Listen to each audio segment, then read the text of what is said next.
Hi, this video is talking about Wendy Doniger and her approach to the interpretation of myth. We're going to be talking about some of the main elements of her argument and her approach that's building both off of the readings themselves and the class notes that I have. And I'm going to be throwing out a lot of questions that are involved in, understanding Doniger's approach and understanding what some of the challenges people have with her approach, because it is not without controversy in religious studies generally, particularly in the field in which she was best known for, which is the field of Hindu myth. Now, first, I want to sort of maybe lay out an idea of what myth could mean, but even before then, I want to sort of frame out some of the major questions that Wendy Doniger's approach kind of generally asks, and then we're going to look at sort of what that approach looks like. So some of the main challenges of Doniger's work that it sort of connects with is this question of how are scholars, particularly white scholars who aren't members of a religious tradition such as Hinduism, let's say, what are those challenges that are faced by those scholars who seek to understand that tradition? Can they understand it? Is there a challenge with their ability to understand the approach because they're not from the tradition? Can they understand differently, or even in some ways better, because they are not immersed in the tradition, which is another potential critique. Another question is, what are the risks to the tradition itself when it's explored by outsiders? And the reason why these questions are sort of two major, ways of understanding Doniger and the way that she's been approached is because she is really represents this issue of how can outsiders, particularly white scholars, understand, appreciate, and analyze the myths and stories, because they are myths and stories, that have particular understandings that emerge potentially from a cultural matrix that they might not understand. All right, so these are some of the sort of framing some of the big questions. First, let's sort of talk about what Doniger does. Okay, her work has mainly been looking at trying to understand the role of sort of some of these larger myths, sort of the meta myths of the Hindu religious tradition, as well as specific ones, specific stories within that myth tradition, with a strong focus on trying to understand the god of Krishna. Now, she made a significant contribution in understanding aesthetics, which is how beauty is understood, and the ways that people employ color and light and sound to experience an aesthetic and appreciation of a tradition. She contributed to translation, understanding how to translate a text from one tradition to people who might not be from that tradition. Contributions in textual reading, exactly how do we read these texts and understand them. The relationship between text and ethnography, where the text tells a story of the people, whereas ethnography is understanding who the people actually are themselves in that moment. So how are they connected? How can we understand who the people are better in order to understand their stories better? Looking at the artistic and literary dimensions of mythology and religion, sort of really taking seriously not just belief and not just sort of concept or theme or idea, but the art itself of these myths, these stories that are immersed within a whole artistic tradition of a community. And also, she's involved in the question of understanding aesthetics. Again, how do we understand beauty? How do we understand color? How do we understand the experience of the world around us in comparative religion? Okay. Now, her approach starts from a myth interpretive form known as structuralism. Okay, and that was started mainly with Claude Lévi-Strauss in the early 20th century, and it emphasizes motifs or structural elements of narrative rituals and other cultural forms, focusing on ways that contrasting elements can sort of demonstrate an underlying cognitive system, which is basically how one thinks, how one understands and appreciates what's going on in the myth itself. So you have to know some of the whole context within which a myth exists in the community to understand what that myth might be or how that myth is understood by the community itself. Now, her work really deeply looked at the Shiva corpus, the god Shiva, structurally. This idea of, again, major motifs or structures that you can note that exist throughout a myth, and that it might then be able to be examined across myths. So, structural element or a motif could be, for example, family relationships. Or it could be specifically looking at the complications of, say, a mother-in-law and a daughter-in-law relationship. Or looking at elements of how gender is constructed in this framework, or how ideas such as heroism or bravery are understood. She explored karma and concluded that the idea of karma, which is fundamentally this idea that as one moves through life, and if one moves against the way that one's dharma, the way that one is basically sort of intended to live, they accrue this stuff that you could generally sort of understood to be as karma. And the more karma you have, the more that it sort of pulls you down. When you are reborn, it might pull you down into a lower level of rebirth. But she concluded that karma is not all of Hindu theodicy, and theodicy is just why do negative things happen to people? Why is there suffering? Why is there evil out here? And she says that karma is not the only way of understanding how Hindus address the question of evil. And that the stories that are used to teach karma are actually far more complex than simply, read this story and it'll tell you about what karma means. Now, one of the challenges that, is sort of, presented by some of her work, particularly, is going to be in this question of how can a white thinker ask these questions of Hinduism when the concept of Hinduism itself is kind of, been framed by British, particularly, colonial ideas about religion. So in a way, what we see now in Hinduism, modern Hinduism, is this strong sense of sort of pushing against the idea of Orientalism, or seeing what is particularly special or unique or rare as something from the East or the Orient, and sort of putting it out as sort of different or exotic or whatever, sort of otherizing it, as opposed to just making it sort of common and normal and ordinary and just sort of normal life. So Orientalism is a challenge with Doniger because of the fact that one could potentially look at her her approach to this work as an outsider, as inherently Orientalist. It also challenges the sort of post-colonial push in Hinduism towards trying to have a specific Hindu understanding of Hinduism, because it is still this sort of white thinker looking at sort of more Western frameworks of myth, applying that to try to define Hindu categories, which can very easily be potentially critiqued as inherently a colonialist enterprise. So there is some challenges there, and Doniger herself states that she is returning the texts, in her eyes, to a previous state.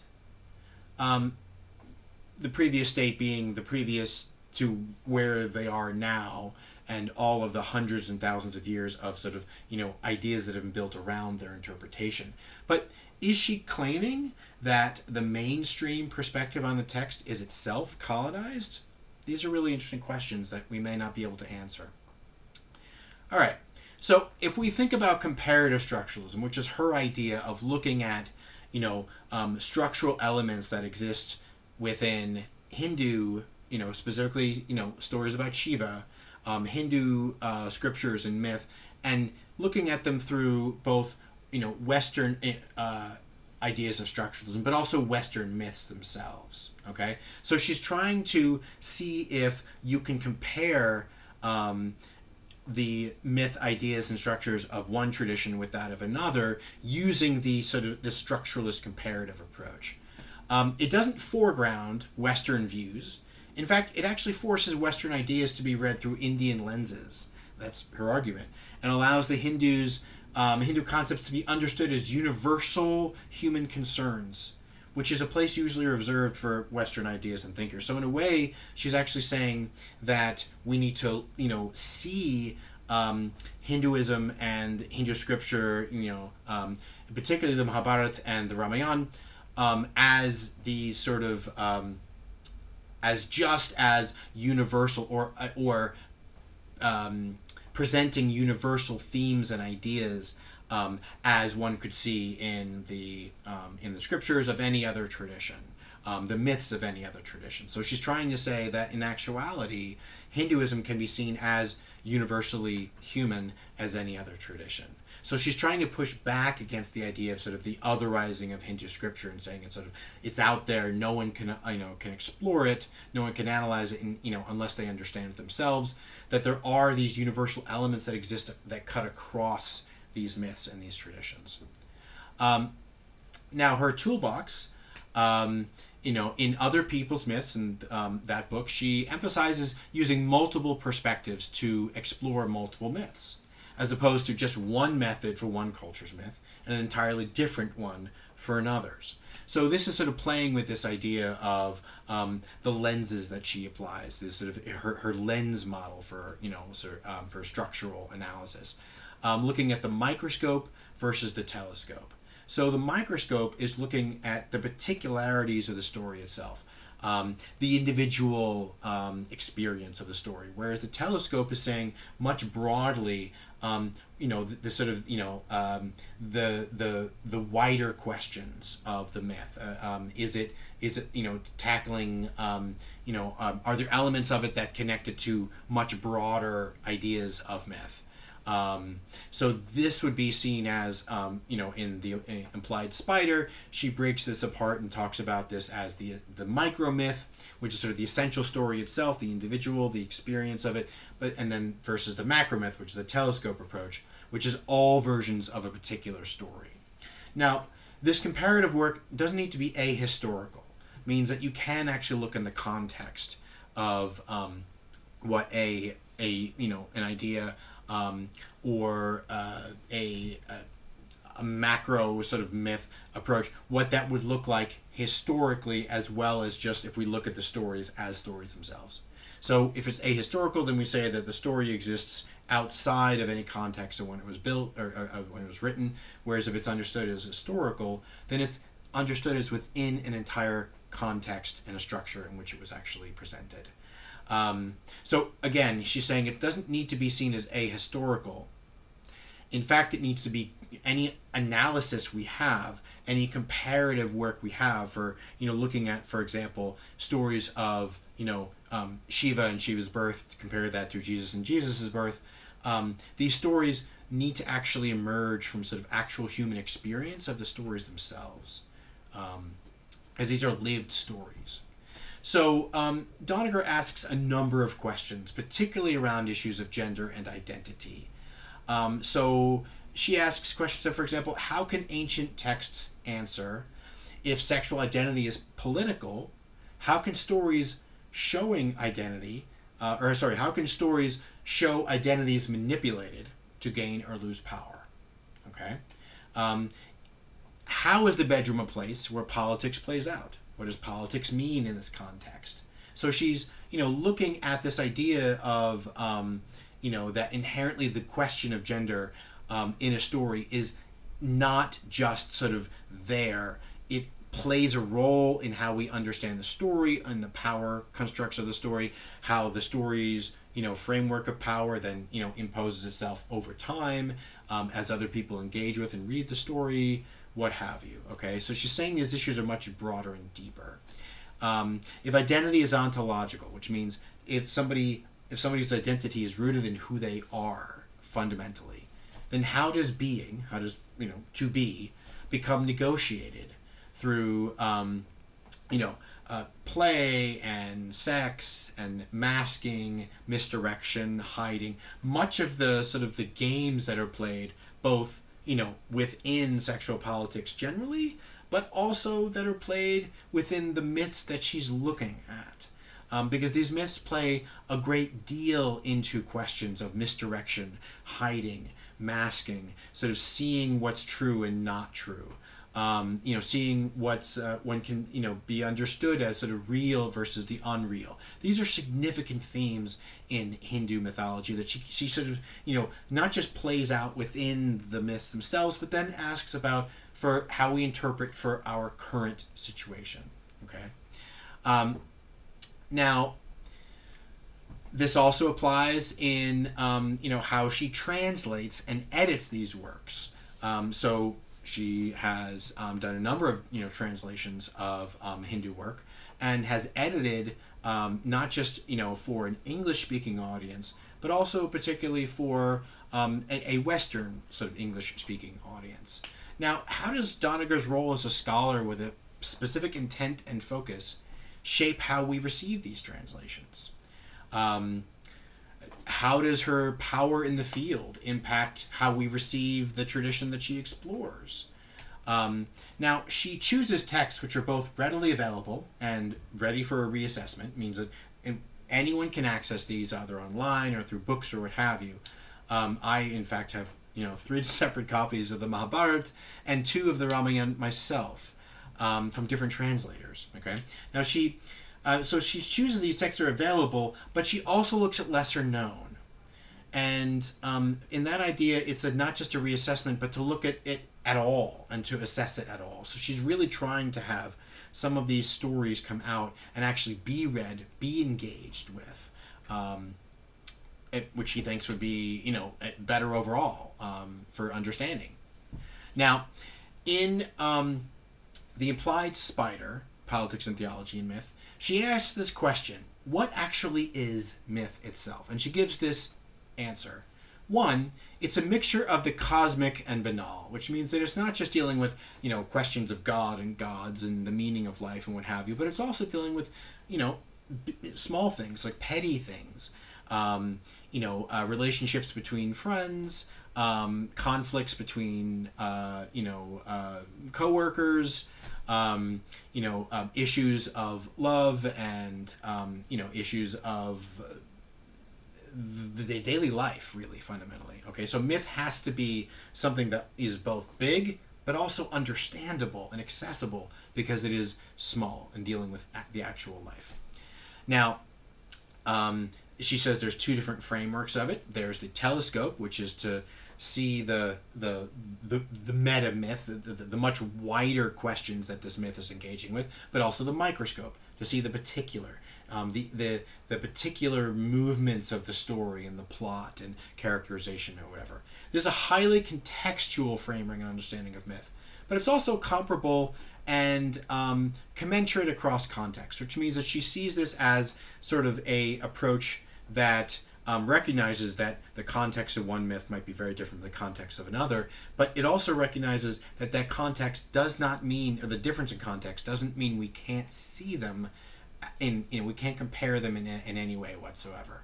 Those contexts can actually be seen as potentially comparable.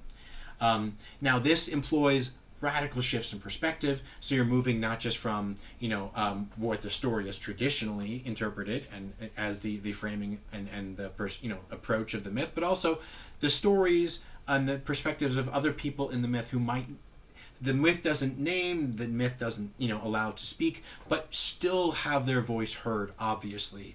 And she's trying to sort of say, well, let's look at the myth from this perspective or this perspective or this perspective. What can we learn by looking at this myth from all different angles? And she insists that this is not never neutral or objective, and it forces us to examine our own biases, reactions, and contexts. These three different lenses, we've talked about the both, the telescope and the microscopic, but there's sort of three levels to this. So on this continuum between the telescope and the microscope, there's an element in between, okay, which is sort of what she calls sort of the naked eye. Okay, just so if you think about it as like the telescope sort of makes big, and then the naked eye, what we actually see, and then the third lens is the microscope, what we're trying to particularly to look in small. Okay, so we need to somehow view them at all times, so we see all of them, but we're also able to focus on one in particular, and then another, and then another. Okay, so it's a somewhat complicated approach, but it's recognizing that the myth is not just a story, but it has a much broader meaning, and it also, as a story, has particularities that require an actual granular analysis. So Doniger sort of asked the question: are we in danger then of only seeing our own reflection in the lens when we view myth through these lenses? And the answer is possibly. And one way that she sort of responds to that is to insist on consistently placing us within the myth itself. She says you have to stay there. That's where you have to be. You have to return yourself to that myth, and then maybe you can sort of overcome your biases. Now, in The Implied Spider, she kind of looks at this from, comparatively from the Book of Job as well as the Bhagavad Gita. And she makes some really interesting arguments in the reading that I highly recommend that you actually look at and approach and engage with, that sort of brings this really interesting analysis of, seeing how both the theophany, which is the I'm experiencing God, I'm seeing God is a theophany, the theophany of Job versus the theophany of Arjuna in the Bhagavad Gita. Both of them have moments of like just absolute pants-shittingly fear, because God, they understand them, is speaking to them particularly, and they have this sense of humility and overwhelm, but there's also subtle differences and distinctions. So how she compares Job versus Gita would be a really interesting thing to unpack as you look into Doniger's approach. Now, it brings up all kinds of other questions. So how can we use this telescope-microscope method in a comparative study of myth to uncover different aspects of meaning? What does Doniger mean by politics in this approach?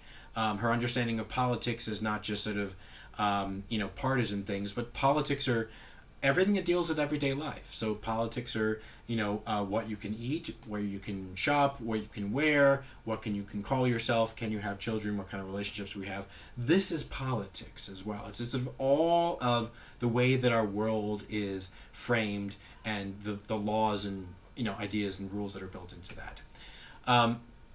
Now, one begs the question, if we're looking at myth, why do we care about myth? Some of this stuff is so old, these stories are, don't apply to us, what have you. And Doniger says, look, let's, particularly the Mahabharata, dealing with this frustration of a war that breaks out, between a family. So it's literally a civil war. The whole myth framework is about dealing with this question of a civil war between beings, and with the divine and both the divine reality and the earthly reality sort of coming into conflict in this sort of big way. Doniger says, hey, we can understand the 20th century and all of its challenges of war and horrors of war very well through the Mahabharata if we allow it to be a story of soldiers and fighting and understanding sort of the meaning, the sense of meaning and purpose. Why do we fight these bigger things? And we don't just say, okay, well, this is a ancient story that doesn't matter to us anymore. It's seeing them as having inherent value. Now, she also has a significant amount of critique, as one could expect. Now, one critique is she intentionally uses a dizzying array of scholarly lenses to explore comparative mythology and Indian religions, but uses them in a way which actually can sometimes subvert their own intent. So she's using this myth to try to uncover the intents of the stories, and sometimes she winds up actually silencing or censoring or masking that intent, their initial intent. So she thus reimagines these approaches, showing how to apply them in unconventional ways. So they create new ways of thinking about each approach. But the problem with that is that maybe the unconventional, approach is unconventional because it doesn't actually work. Potential critique. A strong critique from within Hindu nationalist groups, especially, as well as from Hindu cultural groups in the diaspora. And this critique really builds around her use of psychosexual, the psychosexual Freudian approach, which sort of brings up potential charges of blasphemy and a lack of respect for texts sacred and essential to the Hindu community. That is a definite, significant critique, and it gets at this question of, can these scriptures also be looked at from the lens of world myth? Are they only scriptures and thus, in a sense, owned and controlled by a particular religious community? Which gets at the very heart of the issue and the critique of, basically of Doniger's entire project. So this approach, coupled with her comparative structuralist framework, can actually almost sort of elide or cover or even dismiss core differences between myths and traditions, because she's trying to make them align, but they might not actually align. So the implied spider is sort of Doniger's response to these critiques, and is still highly influential in the field. She makes the claim that only myths can bridge the gulf between the particular and universal, and that myths are actually demonstrated that there is a particular and a universal within the myth itself, which I think is sort of one of the best ways to sort of stay and let's end with Doniger there, because that's sort of one of the main takeaways from her approach, is this idea that myth is fundamentally story, and that we should view it as such, and that our failure to do so really makes some significant differences and challenges for us.